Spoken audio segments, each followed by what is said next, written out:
MLS Week 26 is here this weekend. We've got 14 games, all being played on Saturday. Let's cover 7 of them for this weekend's MLS predictions. Be sure to give the video a like and subscribe to the channel. Also, check out the link in the comments, signupexpert.com/shredthespread to see all kinds of great offers for new customers at different casinos located nearby. Let's start it off with New York and Miami here. We'll do a 2-game parlay with New York and Miami. New York just 8th, Miami 5th.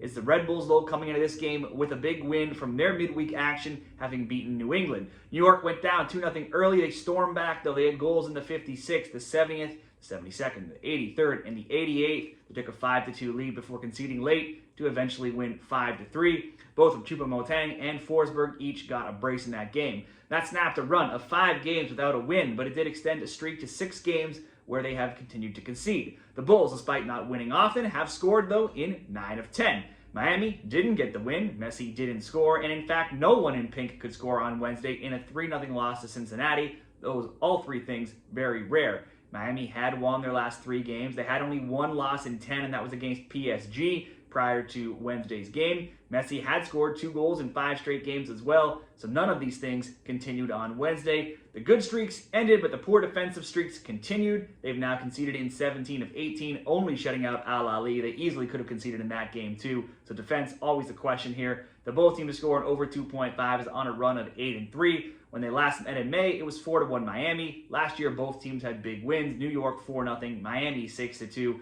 Any Miami game always has the potential for goals. We'll bet both teams to score, but there certainly could be more than just a goal from both as well. We'll go for the both teams to score and pair it up with one more both teams to score. And a much less higher profile game here. It's Montreal and Chicago. The Fire, they've been spiraling of late. They drew 2-2 in Atlanta on Wednesday. They're winless in 4. They have just 1 win in 7. One thing that remains consistent in Fire games, though, is that their road games always see goals. In fact, every single one this season has cashed the both teams to score an over 2.5 bet. Currently, that bet is on a 5-0 run in Fire games, whether they're home or away. So their games usually always have goals. Montreal didn't win Wednesday, but they kept another game close. They lost just 2-1 to Philly. They drew Orlando 1-1 before that. The game before that, they had a 1-0 lead over Miami, but did go on to get blown out 4-1. Montreal might only have 3 wins in 23 games across all competitions, but they've at least managed to score now in 6 straight and in 12 of 13. Owusu is their only player, though, with a goal in July. He scored in 3 straight games, so if you're looking to a player, you should target him.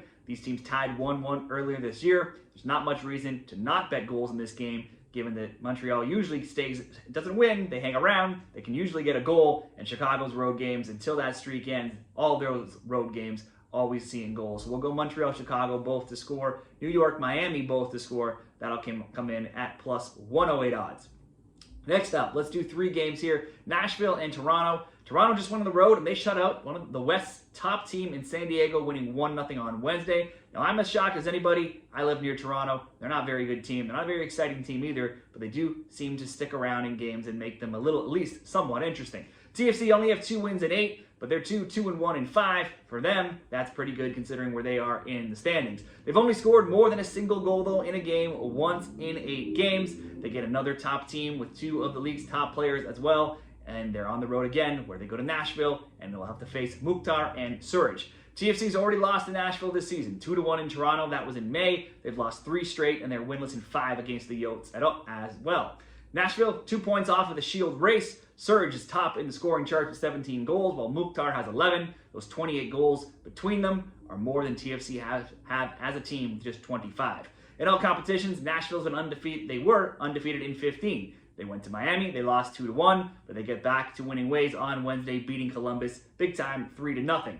TFC always seem to hang around, win, lose, or draw. They're usually close. If you were just betting this game by itself, I'd probably look to Nashville to win and maybe an under 3.5, or Nashville to win and Surridge to score. That could be a bet as well. For the sake of this parlay, we'll just ask Nashville to win, because I'm going to make this at bet 365. If they get up by 2 goals, any soccer game, your team goes up by 2 goals, you get that early cash out. So I'm going to hope that Nashville can at least get up by 2, and we'll get the early win here at bet 365. But we'll pair it up. They're big favorites to win that game, so we've got to do something else here. We'll go to 2 more games here. Houston and Philly. Houston are 11th in the West. They have won only 7 of 23 games. They've been outscored 38-29. Philly is first in the entire league. They've won 14 of 23, outscored their opponents 39-22. The Union, like Nashville, had a long undefeated streak going of 13 games. They lost 2 games by 1-0 scores, but they did have some players that were injured or away on international duty. A lot of those guys have come back now, including leading scorer Ty Baribo. They've since won 2-0, 2-1, and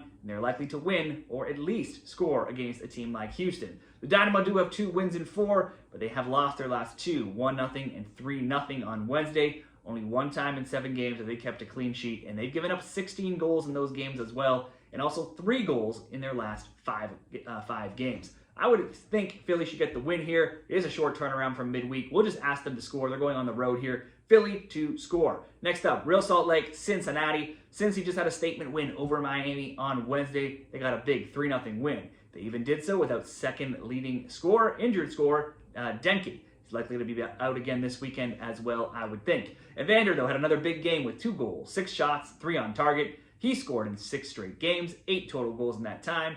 He hasn't failed to have a shot on target in any of his last 7. He's had a total of 16 as well. Certainly a player to look to for some props. Cincy have won 5 of 6. They've scored multiple goals in each of their past 5, that being 12 total. They've not been held off the score sheet since May 4th. That's a run of 12 games. Meanwhile, Real Salt Lake, despite being 10th in the West, they've strung together an impressive record lately. They have 5 games undefeated now, 3 straight wins, 2-0, 1-1, 3-2, 1-0, and 1-0. They've not faced the toughest of opponents, though, if you look at the DC, SKC, St. Louis, Houston, and Portland. Of that group, Portland is the only current playoff team, and Portland's been struggling a lot lately, so this will be a big step up against Cincy. Still, RSL have improved, and clean sheets in 3 of 5, certainly good. But then, Cincy is the best road team in the league with 22 points and a 7-1-4 record. Much like the last game, I would think Cincy wins, but they are on the road. RSL has improved. We'll just ask Cincy to score. Cincy to score, Philly to score, Nashville to win will come in at plus 134 odds. And then finally, we'll go to 2 more games here. 1 more parlay. They're both the late games. It's El Trafico, LAFC, and the LA Galaxy. No matter how either team is playing, every year, some way, somehow, this El Trafico rivalry somehow produces excitement, usually in the form of goals. It was 2-2 in May. Last year it was 2-1, 2-1, and 4-2. And the both teams scoring over 2.5 is a perfect 6-0, and also 13-2 now over multiple seasons. LAFC sit 4th right now in the West. Their rivals dead last, 15th.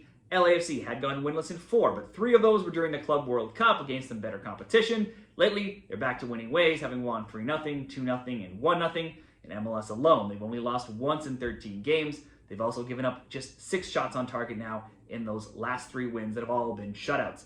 LA Galaxy had won 3-0 and 2-1, but they fell back into the loss column on Wednesday, losing 2-1 to Austin. By Galaxy standards, though, this season, they are improving as they're 3-2-2 in their last 7. The Galaxy have scored in 6 of 7 and also in 9 of 11. Back to LAFC, Dennis Bouanga's had a shot on target now in 13 straight games. He had in 13 straight before failing to do so in 2, but now he's had shot totals of 5 and 2 on target and 3 and 2 on target in his last 2 games, and he scored in 3 straight. For the Galaxy, Peck has 37 shot attempts, 15 shots on target in just his last 8 games. Shots on target totals 2, 2, 3, 2, 2, 1, 1, and 2. Last game, he had 8 shot attempts in the midweek play. Marco Reus has scored twice in the 2-2 draw between these teams earlier this season. He's got 12 goal contributions now, and he's heating up as they've all come in the last 13 games, so he's rounding into form. LAFC have not lost in 5 home El Traficos, and they've won 3 straight. The Galaxy, meanwhile, have not won a single road game this season. Like I said at the beginning of this game preview, these teams always seem to see goals. Certainly a high-scoring game with goals coming from both. Not going to surprise anybody here. Factoring in a Peck or Bouanga to score or to have a couple shots, certainly options as well. But LAFC at home in this rivalry, not losing lately. They are the much better team this year, and they've kept 3 straight clean sheets. We're just going to focus on LAFC here to score at least 2 or more. We'll go LAFC over 1.5. And then pair it together with this one more game here, San Diego and Vancouver. First in the West, San Diego hosting second Vancouver, and they're only separated by just 1 point. So a big match at the top of the Western Conference. Both teams have dropped off a bit, though, of late. San Diego have lost 2 of 3. They were just shut out 1-0 on Wednesday, surprisingly, to TFC, the first time they failed to score in 8 games. In fact, San Diego had scored multiple goals in each of their previous 6 before the Toronto game. They've also been conceding plenty, though, having failed to keep a clean sheet in any of their last 6. San Diego's games generally have been high scoring prior to that TFC game. If we look at the score lines, we see 4-2, 5-3, 3-2, 4-2, and 2-1 prior to that 1-0 on Wednesday. One of those games, the 5-3 win in that group, was against this Vancouver team recently on June 25th. In that game, Iloski had 4 goals, Dreyer had 3 assists, and each of Labarda, Coupland, and Ocampo scored for Vancouver. Now, if you're thinking Iloski might have another big game here, well, you can't bet on him anymore. San Diego no longer have him. He's been, they mutually parted ways this week. Loan deal has been terminated, and he's been sent back to the Danish Super League side, FC Nordsjælland. The Caps scored 3 times on Wednesday in their midweek game. They shut out Houston 3-0, but they had lost 2 games prior, both by 3-0 scores. Vancouver has only won 2 of 6 and 4 of 11, while only keeping a clean sheet once, that being in their last game in their last 6. I can see a goal coming from both here. We did just see 8 between them. We probably won't see 8 again, but I think 1 coming from both is reasonable. San Diego, Vancouver, both to score, with LAFC to score at least 2. That'll come in at plus 121 to round out these 7 different predictions for 3 different bets in MLS Week 26 this weekend. Let me know what you like down there in the comments, and best of luck in the MLS on Saturday.